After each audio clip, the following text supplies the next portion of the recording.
Are you staring at outdated personal information in Gusto, worried it might cause payroll or tax problems?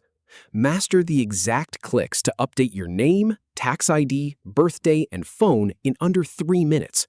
We'll start by opening Gusto and heading to Settings, then edit your name, tax ID, birthday, and phone step by step, and finally, save everything.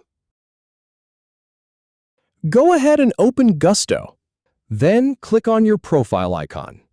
Next, select Settings from the menu and click on Personal Information.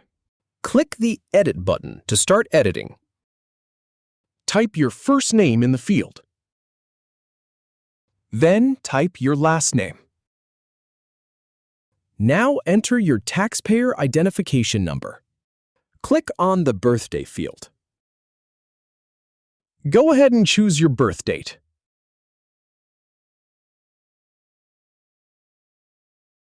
Then click on the phone number field.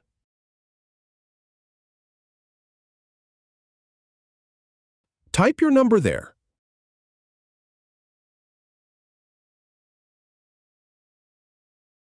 Finally, click Save, and you're all set.